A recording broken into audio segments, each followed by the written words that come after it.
கிறிஸ்துவுக்குள் பிரியமானவர்களே, ஆண்டவராகிய இயேசு கிறிஸ்துவின் நாமத்தினாலே மறுபடி இந்த விடுதலை நேர நிகழ்ச்சியிலே உங்களை சந்திப்பது மிகுந்த சந்தோஷம் அடைகிறேன். நல்லா இருக்கீங்களா? ஆண்டவர் உங்களோடு தொடர்ந்து பேசி கொண்டிருக்கிறார். அநேகருக்கு அற்புதங்களை செய்து கொண்டிருக்கிறார். நான் தொலைபேசி மூலமாகவும் அநேகர் நம்மளை தொடர்பு கொண்டு நீங்கள் பேசுகிற வார்த்தை கர்த்தர் எங்களோடு பேசினதை போல் இருக்கிறது, எங்களுக்கு ஆறுதலாக இருக்குதுன்னு சொல்லி அநேகர் நம்ம மூலமாக இந்த டிவி நிகழ்ச்சி மூலமாக அநேகர் நம்மளை தொடர்பு கொள்கிறார்கள். அதுக்காக நான் நன்றி செலுத்துகிறேன். நீங்கள் சொல்லப்படுகிற வேத வசனமும் ஆண்டவர் செய்த அற்புதங்களையும் நான் உங்களுக்கு சொல்லும்போது நீங்கள் கவனமாக கேட்டு அதன்படி நீங்கள் நடப்பீங்கன்னா ஆண்டவர் நிச்சயமாகவே உங்களுடைய வாழ்க்கையிலையும் ஒரு பெரிய அற்புதங்களை செய்வார். சரிங்களா? நீங்கள் கவனமாக இந்த செய்தியை கேளுங்க. இன்றைக்கு ஆண்டவர் நம்மளுக்கு ஒரு செய்ய போகிற ஒரு காரியம், சங்கீதம் 3ஆம் அதிகாரம் 5வது வசனத்தை நான் உங்களுக்காக வாசிக்கிறேன். நான் படுத்து நித்திரை செய்தேன், விழித்து கொண்டேன், கர்த்தர் என்னை தாங்குகிறார். இந்த வசனம் இதை எடுத்து நான் தியானிக்கும் போது இந்த வசனம் எவ்வளோ அருமையாக இருக்குது பாருங்கள். நான் படுத்து நித்திரை செய்தேன், நான் விழித்து கொண்டேன், கர்த்தரே என்னை தாங்கினார். அப்போ அவன் படுத்து நித்திரை, அவன் விழித்து பார்க்குறான், கர்த்தர் என்னை தாங்குகிறார். இன்றைக்கி அநேகர் படுக்கைக்கு போகிறாங்க, அதிகாலை எந்திக்க முடியலை, ஏதோ ஒரு பலவீனம் அவங்கள தாங்கி, ஏதோ ஒரு பலவீனம் அவங்கள தாக்கி அவங்க வாழ்க்கையில் ரொம்ப வேதனைப்படுகிறதை நாம் பார்க்கிறோம். ஆம் பிரியமானவர்களே, இன்றைக்கு உலகத்தில் உள்ள மக்களெல்லாம் பார்க்கும்போது அவங்க இரவு நேரங்களில் நல்ல குடும்பத்தோடு நல்ல குடும்பத்தோடு பேசி சமாதானத்தோடு அவங்க படுக்கை செல்கிறாங்க. ஆனால் அநேகர் காலை எந்திப்பதில்லை. ஆனால் தாவீது சொல்கிறார், நான் படுத்து நித்திரை செய்தேன், விழித்து கொண்டேன், கர்த்தரே என்னை தாங்குகிறார். இன்றைக்கும் உங்கள் வாழ்க்கையில் கர்த்தர் உங்களை தாங்குவேன், உன்னை தப்புவிப்பேன், உன்னை சுமப்பேன், நான் ஏந்துவேன் என்று சொல்லி உங்களுக்கு ஆண்டவர் சொல்லுகிறார். உங்களை தாங்குகிற ஒரு தெய்வம் இந்த உலகத்தில் எந்த தெய்வமும் நம்மளை தாங்க முடியாது, எந்த மனிதனும் நம்மளை தாங்க முடியாது, எந்த உறவுகள் நம்மளை தாங்க முடியாது. அநேகர்கள் சொல்லுவாங்க, நான் உங்களை தாங்குகிறேன், நீங்கள் ஏன் பயப்படுறீங்க, நாங்கள் இருக்கிறோம், உங்களுக்கு உதவி செய்வோம், நீங்கள் கவலைப்படாதங்க அப்படின்னு சொல்லுவாங்க. நம்பிக்கை மாதிரி நம்ம பேசுவாங்க. ஆனால் வேதம் சொல்லுகிறது, நீ மனுஷனை நம்பாத, கர்த்தர் மேல் பற்றுதலாக இரு. மனுஷனை நம்புகிறவங்க எல்லாம் கைவிடப்பட்டு போன சூழ்நிலை பார்க்குறோம். ஆம் பிரியமானவர்களே, சில வருடங்களுக்கு முன்பு ஒரு குடும்பத்தார் பல ஆயிரங்கள் அவங்களுக்கு பிரச்சனை, கடன் பல ஆயிரங்கள். அப்போ அவங்க என்கிட்ட சொல்கிறாங்க, இவ்வளோ கடன் இருக்குது பிரதர், நீங்கள் ஜெபம் பண்ணிக்காங்க அப்படின்னாங்க. நான் சொன்னேன், உங்களுக்கு கடன் இருக்கிறதுக்கு ஓகே தான், ஏன் கடன் வந்தது நீங்கள் வாங்கியிருக்கலாம், நான் இல்லைன்னு சொல்லலை. உங்கள் கடத்துக்கு நான் ஒரு பக்கம் ஜெபம் பண்ணாலும் நீங்கள் முழுமையாக ஜெபம் பண்ணணும், நீங்கள் முழுமையாக நீங்கள் நம்பணும். இரவு நேரத்தில் நீங்கள் அப்படி கடன் பிரச்சனை இருக்கும், தூக்கம் வராது, நீங்கள் காலை எந்திப்பதற்கு ரொம்ப கஷ்டமாக இருக்கும். நீங்கள் நினைப்பீங்க கர்த்தர் தாங்குறான்னு உங்களுக்கு தாங்க முடியாது. ஆனால் அப்படிப்பட்ட ஒரு சூழ்நிலையில் நீங்கள் அதிகமாக ஜபிக்கணும், அதிகமாக நீங்கள் தியானிக்கணும், வேத வசனங்களை ஒரு தப்பித்து கொள்வதற்கு ஒரு வழியை கர்த்தர் உண்டு பண்ணணும் என்று சொல்லி நீங்கள் ஜெபம் பண்ணும்போது தான் ஆண்டவர், அவன் தாவீது சொல்றாரு பாருங்க, நான் படுத்து நித்திரையாக இருந்தேன். எவ்வளவு அருமையான வசனம் பாருங்க. நான் படுத்து நித்திரை செய்தேன். அவன் படுத்து நித்திரை செய், என்னன்னா எவ்வளவு பிரச்சனை எவ்வளோ போராட்டம் இருந்தாலும் நம் தேவனோடு இருக்கும்போது, நம் தேவனோடு பழகும்போது, தேவன் நடக்கும்போது, எவ்வளோ பெரிய ஒரு கடன் பிரச்சனையாக இருக்கலாம், எவ்வளோ பெரிய ஒரு வியாதியாக இருக்கலாம், எவ்வளோ பெரிய ஒரு போராட்டமாக இருக்கலாம், இல்லை உங்கள் வாழ்க்கையில் ஒரு நிந்தையாக இருக்கலாம். ஆனால் அநேகர் சொல்லுவாங்க, இவ்வளோ நாங்கள் பேசுகிறோம், இவ்வளவோ திட்டுகிறோம், இவங்க அதை போது கவலைப்பட மாட்டேங்காங்களே, காரணம் என்ன? இவங்கள் ஆராதிக்கிற தேவன் ஜீவன் உள்ளவர். ஏனென்றால் இந்த கடனை கொடுக்க வேண்டும் என்று சொல்லி ஆண்டவர் சமூகத்தில் ஜெபிக்கிறவங்க, வேதத்தை வாசிக்கிறவங்க, அப்படிப்பட்டவங்களுக்கு எத்தனை லட்சம் கடை இருந்தாலும் அந்த கடத்தை அடைப்பதுக்கு அதை வழி திறப்பார். அவங்க தூக்கத்தை ஒரு பிசாசு டிஸ்டர்ப் பண்ண முடியாது. அவங்க தூக்கத்தை யாராலும் மாற்ற முடியாது. அவங்க படுக்கைக்கு போனாங்கன்னா அப்படி நித்திரை அயர்ந்த நித்திரை வந்துடும். அதிகால என்னை தாங்க கர்த்தர் தாங்குகிறார். அதிகாலம் விழித்துக் கொள்ளும் போது சந்தோஷத்தோடு விழித்துக் கொள்வாங்க. என்னை தாங்குகிற ஒரு தேவன், என்னை தப்புவிக்கிற ஒரு தேவன், என்னை உயர்த்துகிற ஒரு தேவன். பிரியமானவர்களே, ஒரு தேவ மனிதர் ஒரு காரியத்தை சொன்னார். ஒரு குருசடி, ஒரு நல்ல ஒரு 4 நாட்கள் குருசடி. அப்போ அந்த முதல் நாள் குருசடியில் அவர் எல்லா செய்தியை கொடுத்து ஜனங்களை விசுவாசத்தை, வேத வசன விசுவாசத்தை சொல்லி ஜெபிக்கும்போது அவர் கண்களுக்கு முன்பு ஒரு தரிசனத்தை பார்க்கிறார். 4 சகோதரியை குறித்து ஒரு தரிசனம். அந்த 4 சகோதரிக்கிட்டையும் இயேசு போகிறார். இவர் கண்களுக்கு அப்படி தெரிகிறது. முதல் சகோதரியே ஆண்டவர் அந்த மிகவும் அழுது கொண்டே இருக்கிறாங்க. அந்த சகோதரி பக்கத்தில் போய் ஆண்டவர் அணைத்து கொண்டாராம். அணைத்து கொண்டு, அல்லாதே, நான் உன்னோடு கூட இருக்கிறேன் அப்படின்னு சொன்னாராம். அல்லாதே. அடுத்த ஒரு சகோதரி காமிக்கும்போது அவளை பார்த்து ஏதோ ஒரு வார்த்தை பேசினாராம். அவளுக்கு ஒரு சந்தோஷம் வந்து விட்டது. இன்னொரு சகோதரிகிட்ட போய் பார்த்து அப்படியே அவள் கிட்டத்தில் போய் நின்னாராம். அவள் தோள் மேலே கையை வைத்தாராம். அவ்வளோந்தான், பிரச்சனை மாறிட்டு. 4வது சகோதரியை பார்க்கும்போது அப்படியே கொஞ்சம் தொடர்ந்து அப்படியே ஒரு சிரிப்பு சிரிச்சிட்டு இயேசு போயிட்டாராம். இந்த ஊழியக்காரருக்கு 4 விதமான காரியத்தை கர்த்தர் காமித்தார். இது என்ன அர்த்தம்? ஆண்டவர் சமூகத்தில் மீட்டிங்கை முடித்துட்டு தெய்வ சமூகத்தில் காத்திருந்தார். ஆண்டவரே, 4 சகோதரியை காமித்தீங்க.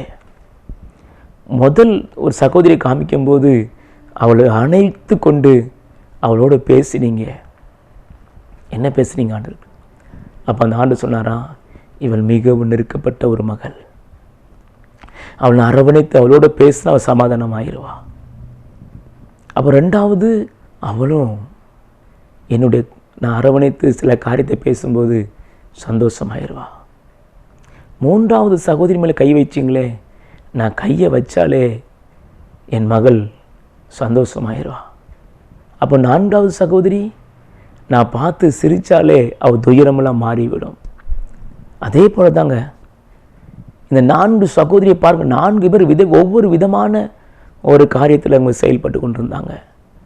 ஆனால் ஆண்டவர் சொல்கிறார், நான் உன்னை தாங்குகிற ஒரு தேவன். நான் உன்னை தாங்குவேன், தப்புவிப்பேன், சுமப்பேன், உன்னை ஏந்துவேன். நீ ஏன் பயப்படணும்? நான் உனக்கு தகப்பனாக இருக்கிறேன், உனக்கு நான் தாயாக இருக்கிறேன். அநேகர் சொல்லுவாங்க, கவலையற்ற ஒரு மகராசனை போல் நடந்து கொண்டிருக்கிறாங்க. அவர் எந்த பிரச்சனையும் இருக்காது. எவ்வளோ பிரச்சனை வந்தாலும் அந்த பிரச்சனை வெளியே காட்டவே மாட்டாங்க. சிலவங்களுக்கு ஒரு சின்ன பிரச்சனை வந்துட்டுனா, ஐயோ, குடும்பத்தை கூப்பிட்டு, ஊரை கூப்பிட்டு, எனக்கு இப்படி ஒரு பிரச்சனை சொல்லி அலறி கொண்டிருப்பாங்க. ஆனால் நல்லா புரிந்து கொள்ள வேண்டும், ஒரு மனிதனுடைய பிரச்சனையை நீங்கள் வெளியே கொண்டு வருவீங்கன்னா நீங்கள் ஜெபிக்கிறன்னு அர்த்தம். ஜெபிக்கிறவங்க எவ்வளோ ஒரு பிரச்சனை இருந்தாலும் மனிதர்கிட்ட சொல்ல ஆசைப்படவே மாட்டாங்க. அவங்க தேவனிடத்தில் மட்டும்தான் சொல்லுவாங்க. ஏனென்றால் உங்களுடைய வேதனை, உங்களுடைய துக்கங்களை, உங்கள் கண்ணீர்களை புரிந்து கொள்ள ஒரு நல்ல தகப்பன் இயேசு. சங்கீதம் 3:1 சொல்லுது பாருங்க, என் கர்த்தாவே, என் சத்துருக்கள் எவ்வளவாய் பெருகியிருக்கிறார்கள், எனக்கு விரோதமாக எழும்புகிறவர்கள் அநேகர். தாவீது சொல்றார், எனக்கு விரோதமாக அநேக ஜனம் எழும்பி கொண்டிருக்கிறாங்க. நம்மளுக்கு விரோதமாக ஒரு சின்ன கூட்டம் எழும்பினாலும் நம்ம நைட்டு தூக்கம் வராது. ஒரு கூட்டம் நம்ம விரோதம் பேசின தூக்கம் வராது, நம்ம பயந்து நடுங்கிட்டு இருப்போம். ஆனால் தாவீது சொல்றார், நான் படுத்து நித்திரை செய்தேன். எவ்வளவு பிரச்சனை வந்தா என்ன, போன எனக்கு என்ன, நான் நிம்மதியாக அவர் சமூகத்தில் ஜெபம் பண்ணிட்டு நிம்மதியாக கர்த்தர் ஸ்தோத்திரம் சொல்லிட்டு தூங்கி பாருங்கள், உங்கள் நித்திரை இன்பமாக இருக்கும். பிரச்சனை பார்க்காதங்க. தாவீது பிரச்சனை பார்க்கல. எவ்வளவு நெருக்கம் வந்தாலும், எவ்வளவு பிரச்சனை வந்தாலும் தாவீது கர்த்தரை தான் நோக்கி பார்த்தான். அவன் கர்த்தரை தான் சார்ந்திருந்தான். அதனால தான் அவன் தப்பிக்கப்பட்டான். நம்ம பிரச்சனையை கொண்டு நம்ம சொந்தக்காரங்க கிட்ட மற்றவங்களை கொண்டு போகணும்னா, நம்மளுக்கு இவங்களுக்கு பிரச்சனை இருக்குதா, அவனுக்கு தேவைதான், அவன் அழிஞ்சு போகட்டும். நீங்கள் ஒரு சின்ன காரியத்தை சொந்தக்காரங்க சொல்லி பாருங்கள், ஊர் ஃபுல்லாக தம்பர் அடிச்சிருவாங்க. ஊர் ஃபுல்லாக கொட்டு வச்சு அடித்து இந்த பிரச்சனை சொல்லி எல்லாத்தையும் கேவலப்படுத்திடுவாங்க. அதான் தாவீது சொல்கிறேன், எவ்வளவாய் சத்துருகள் பெருகினாலும் நான் அசைக்கப்படுவதில்லை. அதே சங்கீதம் 3:2 சொல்கிறது, தேவனிடத்தில் அவங்க ரட்சிப்பு இல்லை என்று என் ஆத்துமாவை குறித்து சொல்லுகிறவர்கள் அநேகர் இருக்கிறார்கள். அவங்க சொல்கிறா பாருங்க, ரட்சிப்பே இல்லை, தேவனிடத்தில் அவனுக்கு அனுக்கிரகம் கிடையாது, அவனுக்கு கிடையாது, அப்படித்தான் அற்பமாக பேசுவாங்க. ஆனால் தாவீதை கொடுத்து கண்டுகிடவே இல்லைங்க. அந்த வசனத்தில் தாவீதை கண்டுகிடவே இல்லை. தாவீது, நீ என்னமும் சொல்லிட்டு போ, நீ என்னமும் பேசிட்டு போ, எனக்கு என்ன. அதுதான் ஒரு தேவனுடைய மனிதன், அதான் ஒரு அபிஷேகம். நான் தேவனிடத்தில் அவனுக்கு இரட்சிப்பு இல்லை என்று என் ஆத்துமாவை குறித்து சொல்லுகிறார்கள். இரட்சிப்பு இல்லை, விடுதலை இல்லை, அவ்வளோதான், அவன் முடிஞ்சு போச்சு. ஆனாலும் தாவீது சொல்லுகிறார், நான் விழித்து கொண்டேன், கர்த்தரோ என்னை தாங்குகிறார். நீ என்னன்னு சொல்லிட்டு போ, பேசுகிறையா, நிந்திக்கிறையா, அவமானப்படுத்துகிறையா, அவன் ஒன்று இல்லைன்னு நினைக்கிறையா, நீ என்னன்னாலும் பேசிட்டு போ. ஆனால் நீங்கள் ஆராதிக்கிற தேவன் ஜீவன் உள்ளவருங்க. இந்த நிகழ்ச்சியை பார்த்துட்டு என் அன்பு சகோதரனே, என் அன்பு சகோதரியே, நீ ஆராதிக்கிற தேவன் ஜீவன் உள்ளவர் என்று மறந்து போய்விடாதே. நீ ஆராதிக்கிற தேவன் வல்லமை உள்ளவர் என்று மறந்து விடாதே. நீங்கள் ஆராதிக்கிற தேவன் வானத்தையும் பூமியும் சிருஷ்டித்தவர் என்று மறந்து விடாதீர்கள். உங்களை சத்துருக்கள் அழிக்க நேரிடும் போது நீங்கள் தேவ சமூகத்தில் போய் தேவனிடத்தில் சொல்லுங்கள், இவ்வளோ ஒரு பிரச்சனை இருக்குது ஆண்டவர், இந்த பிரச்சனையை மாற்றுங்கன்னு சொல்லுங்க. நீங்கள் ஜெபம் பண்ணிட்டு அப்படியே படுங்க, நித்திரை சூப்பராக வரும். நீங்கள் ஜெபம் பண்ணாதபடி இவ்வளோ பிரச்சனை இருக்குது, இவ்வளோ பிரச்சனை சொல்லியிருப்பீங்கன்னா ஒன்றுமே பண்ண முடியாது. அதான் தாவீது அழகாக சொல்லிட்டார். அவ்வளவு நேர்த்தியாக சொல்லப்பட்டிருக்கிறது. என்னை கர்த்தர் தாங்குவார், என்னை தாங்குவார், என்னை தப்புவிப்பார், ஏந்துவார்.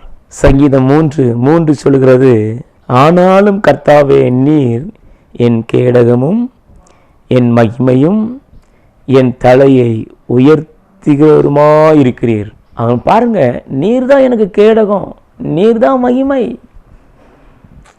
என் தலையை நீர் உயர்த்துகிற ஒரு தேவன். அவன் இவ்வளோ ஒரு பிரச்சனைகள் இருந்தும் அவன் எவ்வளோ சந்தோஷமாக இருக்கான் பாருங்க, எவ்வளோ ஒரு மகிழ்ச்சியாக இருக்காரு பாருங்க. அதுதான் அபிஷேகம்.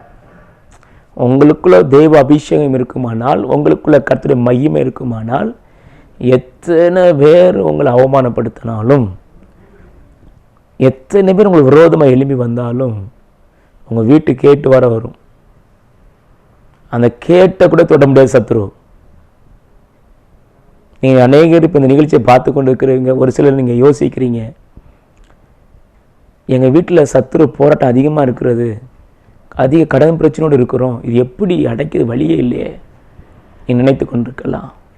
நைட்டு தூக்கம் வர மாட்டேங்குது, அங்கே உருண்டு படுக்கிற இங்கே உருண்டு படுக்கிற தூக்கம் வர மாட்டேங்குது, நைட்லாம் முழிச்சு இருக்கிறேன், எழுந்து நடமாடி கொண்டு இருக்கிறேன், ஏன் எனக்கு தூக்கம் வர மாட்டேங்குது?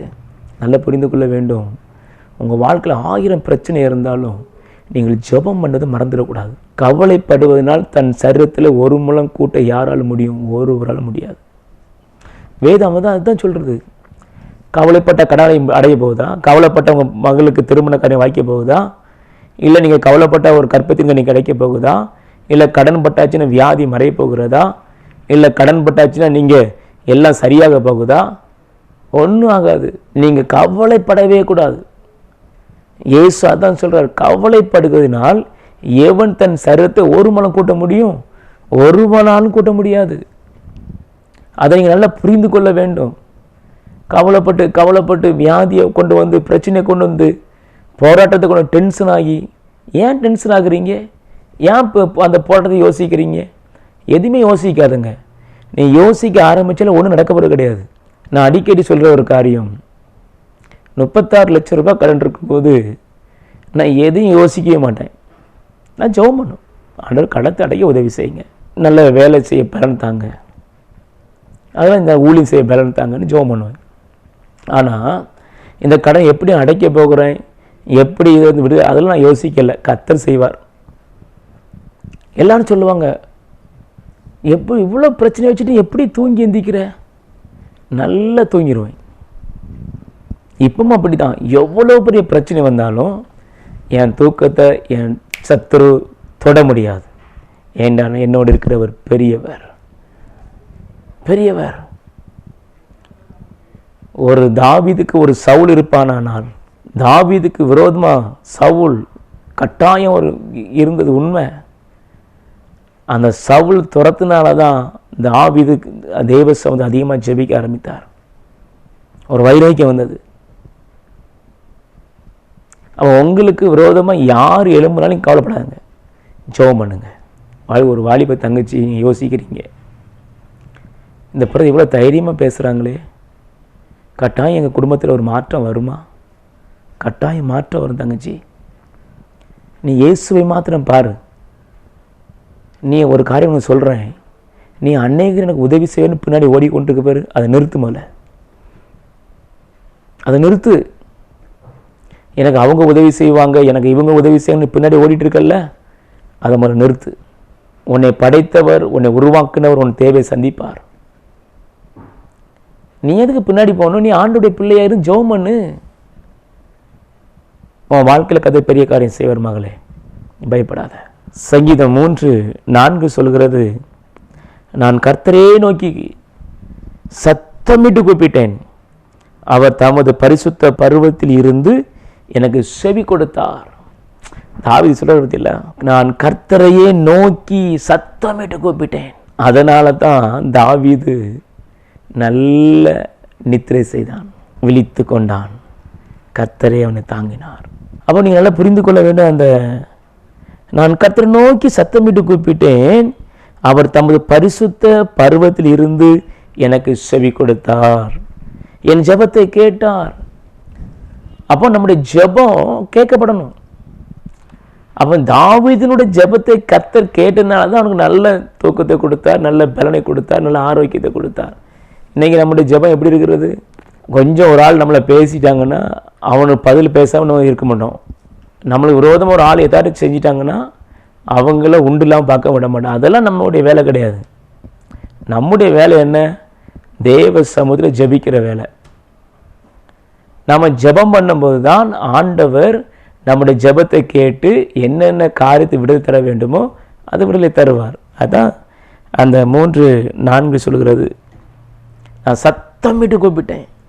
இந்த வேதத்தில் அநேகர் சத்தமிட்டு கூப்பிட்டனால தான் அற்புதங்களை பெற்றுக்கொண்டாங்க. பாருங்க, நசரேயனாக இயேசுவேன்னு கூப்பிட்டாங்க, தாவீதின் குமாரனேன்னு கூப்பிட்டாங்க, இரவு முழுவதும் கூப்பிட்டாங்க, சோர்ந்து போகாமல் கூப்பிட்டாங்க. அதனால தான் ஒரு விடுதலை. தாவீது பாருங்க, அவன் சத்தமிட்டு கூப்பிட்டானா, தேவன் அவன் ஜெபத்து கேட்டு அவனுக்கு பதில் கொடுத்தார். இன்னைக்கு அநேகருடைய வாழ்க்கையில் அதுதான், ஜெபிக்கிறதுனால மனசே வர மாட்டேங்குது. நீங்கள் ஜெபிக்காட்டா எப்படி அவர் உங்களுக்கு அற்புதம் செய்வார்? யோசனை பண்ணி பாருங்களா. நீங்கள் ஜெபிக்காமல் இருந்துட்டு எனக்கு ஒரு அற்புதம் செய்யணும் அவர் எப்படி செய்வார்? நீங்கள் ஜெபிக்கணும்ல. நீங்கள் ஜெபம் பண்ணாதான் உங்களுக்கு ஜெபத்தை கேட்டு ஒரு பதில் தருவார். ஜெபம் பண்ணாமல் இருந்துட்டு எனக்கு ஒரு ஆசீர்வாதம் இல்லை, ஒரு நன்மை இல்லை, எனக்கு ஒன்றுமே கிடைக்கலன்னு சொன்னால் எப்படி கிடைக்கும்? நீங்கள் அநேகர் தேவனை குறை சொல்லிட்டு தான் இருக்கிறீங்க. நீங்கள் அநேகர் இயேசுவை குறை சொல்லிட்டு தான் இருக்கிறீங்க. எனக்கு ஒன்றும் செய்யலை. நீ உயிரோடு இருக்கிறது பெரிய கிருபை, நீ நல்ல நடமாடுறதே பெரிய கிருபை, ஒரு நல்ல கண்களுக்கு கூட அதே ஒரு பெரிய கிருபை. எத்தனை பேர் பாருங்கள், நீங்கள் மருத்துவமனையில் பாருங்கள், எத்தனை பேர் அப்படி போராடி கொண்டு இருக்கிறாங்க. கை பிரச்சனை, கால் பிரச்சனை, தலைவலி, ஒரு சின்ன தலைவலி வந்தால் தாங்க முடியாதுங்க. தலைவலி இல்லாமல் வராமல் உன்னை கத்தை எத்தனை நாள் பாதுகாத்துருக்கிறார். யோசனை பண்ணி பாருங்க. அதுதான் தேவனுடைய கிருபை. அப்போ இன்னைக்கு ஆண்டவர் சொல்ற ஒரு காரியம், நான் உன்னை தாங்குவேன், நான் உன்னை தாங்குகிற தேவன். நீங்கள் அவர் சமூகத்துக்கு போயிட்டீங்கன்னா அவர் உங்களை தாங்குவார், தப்பிப்பார், ஏந்துவார், சுமப்பார். இப்போ என்னோடு இணைந்து நீங்கள் ஜெபம் பண்ண போகிறீங்க. நீங்கள் ஆண்டவர் உண்மையாக கேளுங்க, உண்மையாக கேளுங்க. ஜெபம் பண்ணுவோம். தகப்பனே, இந்த அன்பு பிள்ளைகளுக்காக உமக்கு ஸ்தோத்திரம். சங்கீதக்காரன் தாவீது சொன்னது போல, நான் படுத்து நித்திரை செய்தேன், விழித்து கொண்டேன், கர்த்தர் என்னை தாங்குகிறார், தாங்குகிறார். ஆண்டவரே, யார் யார் எப்பொழுது ஆண்டவரை இணைந்து ஜெபிக்கிறார்களோ, நான் இயேசு கிறிஸ்துவின் நாமத்தில் ஜெபிக்கிறேனப்பா, நான் இயேசு கிறிஸ்துவின் நாமத்தில் ஜெபிக்கிறேன். இயேசு கிறிஸ்துவின் நாமத்தில் இப்பொழுது ஆண்டுடைய பிரசன்னம் இறங்கட்டும் சுவாமி, இறங்கட்டும், இறங்கட்டும் அப்பா. நன்றி ஆண்டவரே, நன்றி ஆண்டவரே, நன்றி ஆண்டவரே. உங்களுடைய பிரசன்னம் இறங்கட்டும் அப்பா. தேவனே இறங்கட்டும், இயேசுவின் நாமத்தினாலே இறங்கட்டும் ஆண்டவரே. ஓ நன்றி ஆண்டவரே, நன்றி ஆண்டவரே. இயேசுவே உமக்கு நன்றி, தகப்பனே உமக்கு நன்றி அப்பா. உம்மை மனதார ஸ்தோத்தரிக்கிற உம்முடைய பிரசன்னம் ஒவ்வொரு வீட்டுக்குள்ளேயும் இறங்கி கொண்டிருக்க நன்றி ஆண்டவரே. ஒவ்வொரு குடும்பத்துக்குள்ளேயும் உடைய ஆண்டவரே உடைய பிரசன்னம் இறங்கி கொண்டிருக்க நன்றி ஆண்டவரே. ஓ ஹல்லேலூயா ஆண்டவரே. இந்த நிகழ்ச்சி மூலமாக ஆண்டவரே இப்பொழுது பார்த்து கொண்டு ஜெபிக்கிற ஒவ்வொரு குடும்பத்து மேலேயும் காணப்படுகிற எல்லா சத்துருவின் கிரியைகளும் அளிக்கப்படுவதாக இயேசுவின் நாமத்தினாலே. ஷபர கத்தனா ரீமா சியாந்தனா. ஆண்டவரே உமக்கு ஸ்தோத்திரம் ஐயா, ஸ்தோத்திரம் ஐயா. ஆண்டவரே உமக்கு நன்றி இயேசுவின் நாமத்தினாலே. ஹல்லேலூயா, ஹல்லேலூயா. ஆண்டவருடைய பிரசன்னம், தேங்க்யூ ஜீசஸ். ஓ ஒரு வீட்டுக்குள்ள தேவனுடைய பிரசன்னம் இறங்கி வருகிறது, ஒவ்வொரு வீட்டுக்குள்ளும் தேவனுடைய வல்லமை இறங்கி வருகிறது. நன்றி ஆண்டவரே. இந்த நிகழ்ச்சியை பார்க்கிற ஒவ்வொரு குடும்பத்து மேலையும் இயேசு கிறிஸ்துவின் நாமத்தினாலே எனக்கு ஆவியானவர் சொல்கிறார், முதலாவது எங்களுடைய சாபத்தைக்காக நீ ஜெபம் பண்ணு, சாபங்கள் மறையட்டும் என்று ஜெபம் பண்ணு. இயேசுவின் நாமத்தினாலே எல்லா சாபங்களும் மறையட்டும் ஆண்டவரே. யார் யார் குடும்பத்தில் சாபங்கள் காணப்படுகிறதோ அந்த சாபங்கள் எல்லாம் இயேசு கிறிஸ்துவின் நாமத்தினாலே இப்பொழுது மாறுவதாக, இப்பொழுது மாறுவதாக. சாபங்கள் மாறட்டும், சாப கட்டுகள் மாறட்டும். ஐயோ ஒரு தங்கச்சி ஜெபிக்கிறீங்களே, என் குடும்பத்தில் இந்த சாபத்தினால என் பிள்ளைகள் எல்லாம் வியாதிப்பட்டிருக்கிறாங்களே, வியாதிகள் மறையட்டும், இந்த சாப கட்டுகள் மறையட்டும் ஆண்டவரே. சாபத்தை மாற்றி ஆசீர்வாதமாய் மாற்றுங்கப்பா, சாபத்தை ஆசீர்வாதமாய் மாற்றுகிற தெய்வனே. நீங்கள் சொல்லுகிற தங்கச்சி, ஒரு பிள்ளைக்கு உடம்பு சரியில்லைன்னா அது அடுத்தது அது சரியாகி வரும்போது அடுத்தது உடம்பு சரியில்லாமல் ஆகிறது. இந்த சாபத்தின் கிரியையை மாற்றுங்க ஆண்டவரே என்று சொல்லி செபிக்கிறீங்கப்பா, செபிக்கிறீங்க மகளே. ஆண்டோடைய பிரசன்னம் உன் குடும்பத்தை தொடுகிறதா, உன் குடும்பத்தை தொடுகிறது இயேசு கிறிஸ்துவின் நாமத்தினாலே. உங்களுக்கு 2 பிள்ளைகள், அந்த 2 பிள்ளைகள்னால நீங்கள் அநேக பணங்களை இழந்து நிற்கிறீர்கள். 12 வருஷமாய் பெரும்பாடு ஸ்திரீ எல்லாவற்றையும் இழந்து சற்றாகிலும் குணமடையவில்லையே, அதே நிலைமைக்குள் தள்ளப்பட்டிருக்கிறீங்க. ஆண்டவர் உங்கள் பிள்ளைகளை தொடுகிறார் சகோதரி. இன்றையில இருந்து அந்த பிரச்சனைகளை கர்த்தர் மறைய பண்ணுகிறார். வியாதிகள் மறைகிறது இயேசு கிறிஸ்துவின் நாமத்தினாலே. வியாதியின் கட்டுகள் மறைகிறது இயேசுவின் நாமத்தினாலே. நன்றி ஆண்டவரே. 800 சகோதரன் ஜெபிக்கிறீங்கள், நன்றி. ஹல்லேலூயா. கடன் பிரச்சனைக்காண்டி ஜெபிக்கிறீங்கள். ஒரு 2 லட்ச ரூபாய் கடத்தை அடைக்க முடியவில்லை, 2 லட்சம் கடத்தை அடைக்க முடியவில்லை.